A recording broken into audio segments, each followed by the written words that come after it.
ಅಂತಂದ್ರೆ ನೀವು ಕೇಳಿರ್ಬೋದು ಸಮಾಜನಾಗ. ಎಷ್ಟು ಜನ ಕೇಳಿದ್ದೀರಿ? ಚರ್ಮ ರೋಗದ ಬಗ್ಗೆ ಕೇಳಿದ್ದೀರಿ? ಯಾವ ಬರ್ತಾವ್ರಿ? ಉದಾಹರಣೆ ಹೇಳ್ಬೋದು ರೀ? ತಪ್ಪು ಹೇಳ್ರಿ, ಖುಷಿ ಐತಿ. ಇಸಬ್ ಬರ್ತೈತಿ. ಮತ್ತೇನು ನೋಡಿದ್ದೀರಿ?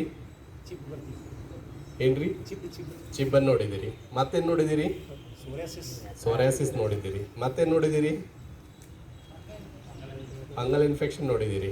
ಮತ್ತೇನು ನೋಡಿದ್ದೀರಿ? ಈಗೆಲ್ಲ ನೀವು ಹೇಳಿರಲ್ಲ, ಇವೆಲ್ಲ ಪ್ರತಿಯೊಂದು ಚರ್ಮ ರೋಗದ ಹೆಸರುಗಳು. ಚರ್ಮ ರೋಗ ಅಂತಂತಂದ್ರೆ ಫಸ್ಟ್ ಆಫ್ ಆಲ್ ನಾವು ಹೇಳ್ಕೊತೋದ್ರಿಂದ ಸಾಕಷ್ಟು ಚರ್ಮ ರೋಗಗಳನ್ನು ನಾವು ಸಮಾಜದಾಗ ಸಿಗ್ತಾವೆ. ಈಗ ನೀವು ಹೇಳಿಲ್ಲ, ಸೋರಿಯಾಸಿಸ, ಫಂಗಲ್ ಇನ್ಫೆಕ್ಷನ್, ಆಮೇಲೆ ಇಸಬ, ಗಜಕರ್ಣ, ಆಮೇಲೆ ಮಡಿಪಕ್ಕಿ, ಮುಖದ ಮೇಲೆ ಪಕ್ಕಿ ಆಗ್ತಲ್ಲ ಮಡಿಪಕ್ಕಿ, ಕೂದಲು ಉದುರೋದು, ತಲೆ ಒಳಗೆ ಅಲೋಪೇಶಿ ಅಂತಂದ್ರೆ ಶೀಗಳು ತಿನ್ನೋದು ಅಂತಾರೆ ನಮ್ಮ ಲೋಕಲ್ ಲ್ಯಾಂಗ್ವೇಜಾಗ. ನೋಡಿದ್ದೀರಿ ಅದು? ಕಾಯಿನ್ಸ್ ಇರಲಿ ಕೂದಲು ಹೋಗ್ತಾವಲ್ಲ, ನೋಡಿದ್ದೀರಿ? ಅದಕ್ಕೆ ಅದು ಒಂದು ಕೂದಲ ಸಮಸ್ಯೆ. ಆಮೇಲೆ ಉಗುರಿನ ಸಮಸ್ಯೆಗಳು, ಉಗುರು ಉದುರು ಹೋಗ್ತಾವೆ, ನೋಡಿದ್ದೀರಿ? ಆಮೇಲೆ ಪಾದ ಸೀಳ್ತಾವೆ. ಆಮೇಲೆ ಆನೆ ಆಗ್ತಾವೆ, ಪಾದೊಳಗೆ ಆನೆ ಆಗಿದ್ದು ನೋಡಿರಿ? ಅದು ಒಂದು ಚರ್ಮ ರೋಗ ರೀ. ನರ್ಲಿ ನೋಡಿರಿ? ಅದು ಒಂದು ಚರ್ಮ ರೋಗ ರೀ. ಆಮೇಲೆ ಇದನ್ನು ನೋಡಿದಿರಿ? ಸರ್ಪನ್ನ ನೋಡಿದಿರಿ? ಅದು ಒಂದು ಚರ್ಮ ರೋಗ ರೀ. ನಂತರ ಬಿಳಪು ನೋಡಿದಿರಿ? ಆಮೇಲೆ ನಾನಾ ರೀತಿ ಅದೇ ಥರ ಹೋಗಿದೆ, ಅದ್ರಾಗ ಚರ್ಮದ ಕ್ಯಾನ್ಸರ್ನು ಆಗ್ತೈತಿ. ಈ ಥರ ನಾವು ಹೇಳ್ತಾ ಹೋದ್ರೆ ಸಾಕಷ್ಟು ಚರ್ಮ ರೋಗಗಳ ನಾವು ಸಮಾಜದಾಗ ಅಥವಾ ವೈದ್ಯಕೀಯ ಲೋಕದಾಗ ಬರೆದಿದ್ದಾರೆ. ಅದಕ್ಕೆ ನಾವು ಏನು ಮಾಡಬೇಕು? ಚರ್ಮ ರೋಗದಿಂದ ನಮ್ಮ ಶರೀರಕ್ಕೆ ಚರ್ಮ ರೋಗಗಳು ಬರಬಾರ್ದು ಅಂತಂದ್ರೆ ಫಸ್ಟ್ ಆಫ್ ಆಲ್ ಅಂತಂದ್ರೆ ನಾವೆಲ್ಲ ಸ್ವಚ್ಛ ಆಗಿರ್ಬೇಕು. ಸ್ವಚ್ಛ ಆಗೋದು ಅಂತಂದ್ರೆ ನಮ್ಮ ಪೂರ್ತಿ ಶರೀರ. ಫಸ್ಟ್ ಆಫ್ ಆಲ್ ನಾವು ಬೆಳಗ್ಗೆ ಎದ್ಕೊಂಡು ಏನು ಮಾಡ್ತೀವಿ ರೀ? ಸ್ನಾನ ಮಾಡ್ತೀವಿ ರೀ, ಹಲ್ಲು ಉಜ್ತೇವೆ, ಬಾತ್ರೂಮ್ಗೆ ಹೋಗ್ತೇವೆ. ಇದೆಲ್ಲ ಎದಕ್ಕೆ ಮಾಡ್ತೀವಿ ರೀ? ಇದು ಒಂಥರ ಶುಚಿತ್ವ, ಅಂದ್ರೆ ನಮ್ಮ ಶರೀರವನ್ನು ಸ್ವಚ್ಛತೆ ಮಾಡ್ತೀವಿ ನಾವು. ಹಲ್ಲು ತಿಕ್ಕೋದ್ರಿಂದ ಬಾಯಿ ಕ್ಲೀನ್ ಆಗ್ತೈತಿ. ನಾವು ಟಾಯ್ಲೆಟ್ಗೆ ಹೋಗಿ ಬರೋದ್ರಿಂದ ನಮ್ಮ ಹೊಟ್ಟೆ ಒಳಗಿಂದ ಕ್ಲೀನ್ ಆಗ್ತೈತಿ. ಆಮೇಲೆ ಕಾಲ್ಮಾಡಿ ಮಾಡೋದ್ರಿಂದ ನಮ್ಮ ಯುರೇನಿಯಲ್ಸ್ ಎಲ್ಲ ಹೊರಗೆ ಹೋಗ್ತಾವೆ.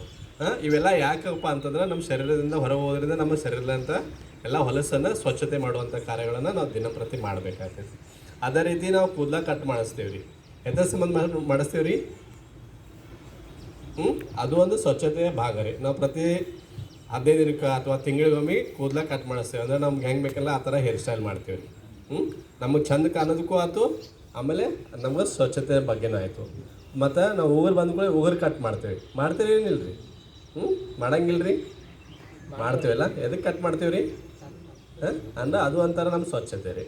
ಇವೆಲ್ಲ ನಮ್ಮ ಬಾಹ್ಯವಾಗಿ ಏನು ಕಾಣ್ತಾವಲ್ಲ, ಇವೆಲ್ಲ ಶರೀರ ನಾವು ಎಷ್ಟು ಸ್ವಚ್ಛ ಮಾಡ್ತೀವಲ್ಲ, ಇದು ಫಸ್ಟ್ ಆಫ್ ಆಲ್ ಸ್ವಚ್ಛತೆ ಆಗಬೇಕು. ಇದರಿಂದ ನಮ್ಮ ಚರ್ಮ ರೋಗಗಳನ್ನು ಅರ್ಧ ಕಡಿಮೆ ಮಾಡ್ಬೋದು. ಕೆಲವೊಂದು ಚರ್ಮ ರೋಗ ಹೆಂಗದ ಅಂತಂದ್ರೆ ಒಬ್ಬರಿಂದ ಒಬ್ರಿಗೆ ಹರಡ್ತಾವೆ, ಬರ್ತೈತೆ ರೀ. ಹೆಂಗೆ ಅಂತಂದ್ರೆ ಫಂಗಲ್ ಇನ್ಫೆಕ್ಷನ್ ಅಂತಂದ್ರೆ ತದ್ ಅಂತಾರೆ, ಹಸಿ ತದ್ ಅಂತಾರೆ. ಆ ರೋಗ ಏನೈತಿ ಮತ್ತೊಬ್ಬರಿಂದ ಮತ್ತೊಬ್ಬರಿಗೆ ಹಬ್ಬತೈತಿ. ನೀವು ಕಾಮನ್ ಆಗಿ ಸಿಗುವಂಥ ಒಂದು ಚರ್ಮ ರೋಗ ಯಾವತ್ತಂತಂದ್ರೆ ಹಸಿ ತದ್ದು. ಅದೇ ರೀತಿ ಚರ್ಮ ರೋಗಗಳ ಬಗ್ಗೆ ಭಾಳ ನಮ್ಮಲ್ಲಿ ತಪ್ಪು ತಿಳುವಳಿಕೆಗಳದಾವೆ. ಈಗ ಸರ್ಪನಾಥಂತಂದ್ರೆ ಏನು ಮಾಡ್ತಾವೆ ಮಂದಿ, ಪೇಷಂಟ್ಗಳು ಡಾಕ್ಟರ್ ಕಡೆ ಹೋಗಂಗಿಲ್ಲ. ನಾವೇನು ಮಾಡ್ತೀವಿ, ಅಲ್ಲೇ ಒಂದು ಯಾವುದೋ ಒಂದು ನಮ್ಮ ಹಳ್ಳಿ ಪದ್ಧತಿ ಪ್ರಕಾರ ನಾವು ಬರೆಸ್ತೇವೆ ಅಂತೇಳಿ ಹೋಗ್ತಾರೆ. ಬರ್ಸೋದಂತಂದ್ರೆ ಏನು ಮಾಡ್ತಾರೆ ರೀ ಅವ್ರು? ನೋಡಿದ್ದೀರಿ ಸರ್ಪನ ಮೇಲೆ ಬರೀತಾರಂತ? ಏನು ಬರೀತಾರೆ ರೀ ಅವ್ರು? ಒಂಥರ ಲಿಕ್ವಿಡ್ ಹಸ್ತಾರೆ, ಒಂಥರ ಹಸ್ತಾರೆ, ಗೊತ್ತಿದ್ರಿ? ನೋಡಿರಿ? ಅದಕ್ಕೆ ಕ್ಯಾಮಿ ಅಂತಾರೆ, ಕೆಲಾಮೈನ್ ಅಂತ ಹೇಳಿ ಒಂದು ಲೋಷನ್ ಸಿಕ್ತಿದ್ರಿ ಅವ್ರು. ಅದನ್ನು ಹಾಸ್ತಾರೆ ಅವ್ರು, ಗೊತ್ತೈತ್ರಿ? ಎಷ್ಟು ಜನ ನೋಡಿದ್ರು ನಂಗೆ ಗೊತ್ತಿಲ್ಲ ರೀ. ನಮ್ಮ ಭಾರತ ಸಂಸ್ಕೃತಿ ಒಳಗೆ ಅದನ್ನ ಇಲ್ಲಿ ಮಟ್ಟ ಫಾಲೋ ಮಾಡ್ಕೊಂಡ್ಬಂದಾರೆ. ಇವತ್ತು 2026 ಒಳಗೆ ಇಷ್ಟು ವೈದ್ಯಕೀಯ ಲೋಕ ಬೆಳೆದ್ರೂ ಇನ್ನು ನಮ್ಮ ಮಂದಿ ಅದ್ರ ಬಗ್ಗೆ ತಿಳುವಳಿಕೆ ಇಲ್ಲದ ಚರ್ಮ ರೋಗ ದವಾಖಾನೆಗೆ ಹೋಗೋದನ್ನು ಅಲ್ಲೇ ಊರೊಳಗೆ ಅಂದ್ರೆ ಅದನ್ನ ಆರಾಮ ಮಾಡುವಂಥ ಪದ್ಧತಿ ಇಲ್ಲ. ಯಾಕಂತಂದ್ರೆ ಬಿಟ್ಟರೆ ಕಾಂಪ್ಲಿಕೇಶನ್ ಆಗಿ ಚರ್ಮದ ಸಮಸ್ಯೆಗಳು ದೊಡ್ಡವಾಗ್ತಾವೆ. ಅದನ್ನು ನಮ್ಮ ಸಮಾಜದಲ್ಲಿ ತಿಳುವಳಿಕೆ ಇಲ್ಲ. ಆಮೇಲೆ ಈ ಬಿಳಪ ಅಂದ್ಕೊಂಡು ಏನು ಮಾಡ್ತಾರೆ ಎಲ್ಲರ ತಲೆಯಾಗ, ಬಿಳಪ ಆರಾಮ ಆಗಂಗಿಲ್ಲಪ್ಪ, ಯಾವುದೋ ಒಂದು ಮೂಢನಂಬಿಕೆನ ನಂಬಿ ದೇವ್ರಿಗೆ ಹೋಗೋದಾಗಲಿ ಅಥವಾ ಏನಾರು ಬೆಳ್ಕೋದಾಗಲಿ, ಆ ಥರ ಮನೆ ದೇವ್ರಿಗೆ ಹೋಗೋದಾಗಲಿ, ಈ ಥರ ಇನ್ನೂ ಮೂಢನಂಬಿಕೆಗಳು ನಮ್ಮ ಸಮಾಜದಾಗ ಭಾಳ ಇದಾವೆ. ಅದಕ್ಕೆ ಇದಕ್ಕೆ ಯಾವುದೇ ರೀತಿಯಾದಂಥ ಸಂಬಂಧ ಇರೋಂಗಿಲ್ಲ ರೀ. ಬಿಳಪ ಅನ್ನೋದನ್ನು ಒಂದು ಚರ್ಮ ರೋಗ. ನೀವು ಚರ್ಮ ರೋಗ ದವಾಖಾನೆಗೆ ಹೋದ್ರೆ ಆರಾಮ ಆಗತ್ತೈತೆ ರೀ.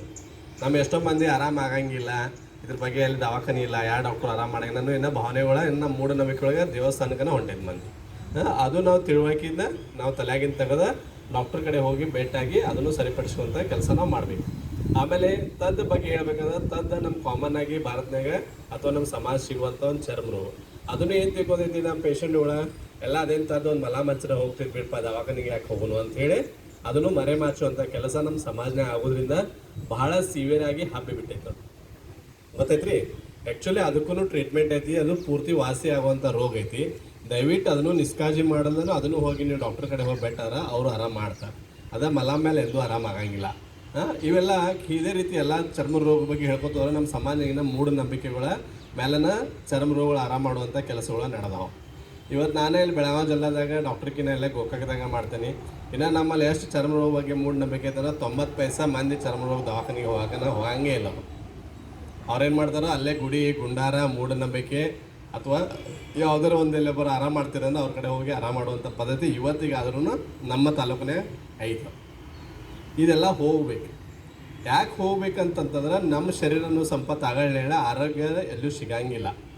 ಅದೇನಾರ ದೊಡ್ಡದಾಗಿ ಕಾಂಪ್ಲಿಕೇಶನ್ ಅಂತಂತಂದ್ರೆ ಅದು ಆರಾಮ ಆಗಂಗಿಲ್ಲ. ಆ ಉದ್ದೇಶಕ್ಕೆ ಆ ಮೂಢನಂಬಿಕೆಗಳನ್ನು ಹೋಗಲಾಡಿಸೋ ಸಂಬಂಧ ನಾವು ನಿಮಗೆ ಜಾಗೃತಿ ಕೊಡಬೇಕಾಗ್ತೈತಿ. ನಾವೇನು ಮೂಢನಂಬಿಕೆ ವಿರೋಧ ಏನಿಲ್ಲ, ಬಟ್ ಮೂಢನಂಬಿಕೆ ದೇವಸ್ಥಾನ ಅವು ನಮ್ಮ ಮಾನಸಿಕವಾಗಿ ಅಷ್ಟೇ ನಿಮಗೆ ಸದೃಢ ಮಾಡ್ತಾ ಹೊರತು ಯಾವುದೇ ರೀತಿಯ ರೋಗಗಳನ್ನು ನಿಮ್ಮ ಶರೀರದ ತೆಗೆಯುವಂಥ ಕೆಲಸ ನಾವು ಮಾಡಂಗಿಲ್ಲ. ಅವು ಇದೆಲ್ಲ ಮೂಢನಂಬಿಕೆಗಳು ನಮ್ಮ ಸಮಾಜದಾಗಿಂದ ಫಸ್ಟ್ ಆಫ್ ಆಲ್ ಹೋಗ್ಬೇಕಾಗಿತ್ತು. ಆಮೇಲೆ ನಮ್ಮ ಭಾರತದಾಗ ಜನಸಂಖ್ಯೆ ಪ್ರತಿದಿನ ಜಾಸ್ತಿ ಆಗತೈತಿ, ಇದರಿಂದ ರೋಗಗಳು ಜಾಸ್ತಿ ಆಗ್ತೈತಿ. ಎಲ್ಲೂ ಆರೋಗ್ಯ ತಿಳುವಳಿಕೆ ಕಾರ್ಯಕ್ರಮಗಳ ನಡೆಯಂಗಿಲ್ಲ. ಇದರಿಂದ ಏನಾಗ್ಬಿಟ್ಟೈತೆ ಅಂತಂದ್ರೆ ಪೇಷಂಟ್ಗಳು ಅಥವಾ ರೋಗಿಗಳ ದಿನಂಪ್ರತಿ ಜಾಸ್ತಿ ಆಗತ್ತ. ಅದಕ್ಕೆ ನೀವೆಲ್ಲರೂ ಏನು ಮಾಡ್ಬೇಕಂತಂದ್ರೆ ನಮ್ಮ ತಿಳುವಳಿಕೆ 1 ನಿಮಿಷಕ್ಕೆ ನೀವು 4 ಮಂದಿಗೆ ಹೇಳ್ಬೇಕು, 4 ಮಂದಿಗೆ ಹೇಳ್ಬೇಕು. ಹಂಗೆ ಪ್ರತಿಯೊಬ್ಬರು ಹೇಳ್ತಾ ಹೋದ್ರೆ ನಮ್ಮ ಇಡೀ ಭಾರತದಾಗ ಅಥವಾ ನಮ್ಮ ಭಾರತ ಮಾಡ್ಲಿಕ್ಕಂತಂದ್ರು ನಮ್ಮ ತಾಲೂಕಾ ಲೆವೆಲ್ನಾಗ ನಮ್ಮ ನೀಗಿದ್ದ ನಮ್ಮ ತಾಲೂಕನ್ನೊಂದು ಆರೋಗ್ಯವಂತ ತಾಲೂಕೊಂದು ಮಾಡೋಕ್ಕೆ ನೀವೆಲ್ಲ ಕೂಡಿ ಹೋರಾಟ ಮಾಡಬೇಕಾಗ್ತೈತಿ. ಅದಕ್ಕೆ ನೀವು ಯಾಕೆ ಜಾಗೃತಿ ಕಾರ್ಯಕ್ರಮಗಳು ನಾವು ಸಮಾಜ ಹೋಗಿ ನಾವು ಮಾಡ್ತೇವೆ ಅಂತಂದ್ರೆ ಇದರಿಂದ ಸಮಾಜಕ್ಕೆ ಭಾಳ ಉಪಯೋಗ ಐತಿ. ಗೊತ್ತೈತ್ರಿ, ಎಷ್ಟೋ ಜೀವಗಳು ಉಳಿಯೋಂಥ ಕೆಲಸ ಆಗ್ತೈತಿ. ಅದಕ್ಕೆ ನೀವು ಜಾಗೃತಿ ಮೂಡಿಸೋಕೆ ಬರ್ತೇವೆ ಹೊರತು ಇದರಿಂದ ಯಾವುದೇ ರೀತಿಯಾದಂಥ ನಮಗೂ ಲಾಭ ಇರೋಂಗಿಲ್ಲ, ಮೇಡಮ್ಗೂ ಲಾಭ ಇರೋಂಗಿಲ್ಲ. ಗೊತ್ತೈತ್ರಿ, ನೀವೆಲ್ಲರೂ ಆರೋಗ್ಯವಂತರಾಗಬೇಕು, ನಾವು ಆರೋಗ್ಯವಂತರಾಗಬೇಕು, ಸಮಾಜ ಎಲ್ಲ ಆರೋಗ್ಯವಂತರಾಗಬೇಕಂತ ನಮ್ದೊಂದು ಹೋರಾಟ ಅಷ್ಟೇ. ಇದಕ್ಕೆ ನಿಮ್ಮದು ಸಹಕಾರ ಬೇಕಾಗ್ತೈತಿ. ನಮ್ಮಿಂದ ತಿಳುವಳಿಕೆ ಹಂತವಾಗಿ ಜಾಗೃತಿ ಕಾರ್ಯಕ್ರಮಗಳ ಪ್ರತಿಯೊಂದು ಇಲಾಖೆ ಇರ್ಬೋದು, ಊರಿರ್ಬೋದು, ಹಳ್ಳಿ ಇರ್ಬೋದು, ಗ್ರಾಮ ಮಟ್ಟದಾಗ ಈ ಥರ ಜಾಗೃತಿ ಅಭಿಯಾನಗಳು ಆಗ್ತಾ ಇರಬೇಕು. ಇದರಿಂದ ಏನಾಗ್ತೈತೆ ಅಂತಂದ್ರೆ ನಮ್ಮಲ್ಲಿ ತಪ್ಪು ತಿಳುವಳಿಕೆಗಳು ಹೋಗಿ ನಾವು ಸದೃಢ ಅಥವಾ ಆರೋಗ್ಯವಂತ ಸಮಾಜವನ್ನು ನಿರ್ಮಾಣ ಮಾಡೋಕ್ಕೆ ಸಾಧ್ಯ ಇದೆ. ಇಷ್ಟು ಹೇಳಿ ಚರ್ಮ ರೋಗದ ಬಗ್ಗೆ ಕೆಲವೊಂದು ತಪ್ಪಕಲ್ಪನೆಗಳನ್ನು ನಿಮ್ಮಲ್ಲೆಲ್ಲ ತೆಗೆದು ದಯವಿಟ್ಟು ನಿಮಗೇನೇ ಸಂಶಯ ಇದ್ರೂ ಡಾಕ್ಟ್ರ್ ಕಡೆ ಹೋಗಿ, ನಿಮ್ಗೆ ಯಾರೋ ಪರಿಚಯ ಇದ್ದಂಥ ಡಾಕ್ಟ್ರ್ ಕಡೆ ಹೋಗಿ ಅವ್ನು ಟ್ರೀಟ್ಮೆಂಟ್ ಮಾಡ್ಕೊವಂಥ ಕೆಲಸ ನೀವೆಲ್ಲ ಮಾಡ್ಕೋರಿ ಅಂಥೇಳಿ ತಾವೆಲ್ಲ ಆರೋಗ್ಯವಂತವರಿಗೆ ಇರ್ರಿ, ಶುಚಿತ್ವನೆಲ್ಲ ಕಾಪಾಡ್ಕೋರಿ. ನಿಮ್ಮ ನೇಲ್ ಕಟ್ ಮಾಡೋದಾಗಲಿ, ಹೇರ್ ಕಟ್ ಮಾಡೋದಾಗಲಿ, ನಮ್ಮ ವೈಯಕ್ತಿಕ ಸ್ವಚ್ಛತೆಯನ್ನು ನೀವು ದಿನಂಪ್ರತಿ ಮಾಡ್ಕೊಂಡು ಅದಕ್ಕೆ ಶುಚಿತ್ವವನ್ನು ಕಾಪಾಡ್ಕೊಂಡು ಚರ್ಮ ರೋಗಗಳನ್ನು ದೂರ ಮಾಡ್ಬೋದು ಅಂತ ಹೇಳುತ್ತಾ ವೇದಿಕೆಯ ಮೇಲೆ ನನಗೆ ಟೈಮ್ ಅಥವಾ ಅನುವು ಮಾಡಿಕೊಟ್ಟಂಥ ಅಧೀಕ್ಷಕರಂಥ ಶ್ರೀಮತಿ ಸುಷ್ಮಾ ಮೇಡಮ್ ಅವರಿಗೆ ಮತ್ತೊಮ್ಮೆ ಮನಪೂರ್ವಕವಾಗಿ ಧನ್ಯವಾದಗಳನ್ನು ಅರ್ಪಿಸುತ್ತಾ ಇಲ್ಲೆಲ್ಲ ನೆರೆದಿರ್ತಕ್ಕಂಥ ಕಾರಾಗೃಹದ ಆತ್ಮೀಯರು ಎಲ್ಲರೂ ತಮಗೆ ಮನಮುಟ್ಟವಾಗಿ ನಾನು ತಿಳುವಳಿಕೆ ನೀಡಿದ್ದೇನೆ ಅಂತ ಹೇಳುತ್ತಾ ಇನ್ನು ಮುಂದೆ ಏನು ಮಾಡ್ತೀವಿ ಅಂತಂದ್ರೆ ನಿಮ್ಮದೆಲ್ಲ ಚೆಕಪ್ ಮಾಡಿ ನಾವು ಮೆಡಿಸಿನ್ ಕೊಡುವಂಥ ಕೆಲಸ ಮಾಡ್ತೀವಿ. ದಯವಿಟ್ಟು ಯಾರೂ ಗದ್ದಲ ಮಾಡದ ನಂಬರ್ ಹಚ್ಚಿ ಪ್ರತಿಯೊಬ್ಬರು ನಾವು ಕಾಳಜಿಯಿಂದ ನೋಡಿ ನಿಮಗೆ ಮೆಡಿಸಿನ್ ಮುಡಿಸುವಂಥ ಕೆಲಸ ನಾವು ಮಾಡ್ತೀವಿ. ಪ್ರತಿಯೊಬ್ಬರು ಸಾಲಾಗಿ ಬನ್ನಿ. ಆಮೇಲೆ ನಮ್ಮ ಸಿಬ್ಬಂದಿ ಜೋಡ ನೀವೆಲ್ಲ ಕೋಆಪ್ರೇಷನ್ ಮಾಡ್ಕೋರಿ. ಅವ್ರು ಕೇಳಿದ ಕೂತ್ರಾಕ್ ಕೊಡ್ರಿ, ಯಾವುದೇ ರೀತಿಯಾದಂಥ ನಾಚಿಕೆ ಪಡಬೇಡ್ರಿ. ಅದನ್ನು ಕ್ಯಾಂಪನ್ನು ಮುಂದುವರಿಸಿ ನಿಮಗೆ ಔಷಧ ಮುಡಿಸೋಂಥ ಕೆಲಸ ನಾನು ಮತ್ತು ನಮ್ಮ ಸಿಬ್ಬಂದಿ ಮಾಡ್ತೀವಿ. ಅದಕ್ಕೆ ಎಲ್ಲರೂ ಶಿಸ್ತುವಾಗಿ ಕಾರ್ಯಕ್ರಮವನ್ನು ಮುಗಿಸೋಣ. ನಿಮ್ಮ ಸಹಕಾರ ನನ್ನ ಜೊತೆಗಿರಲಿ ಅಂತ ಹೇಳುತ್ತಾ ಭಾಷಣಕ್ಕೆ ವಿರಾಮ ಹೇಳುತ್ತೇನೆ. ಧನ್ಯವಾದಗಳು.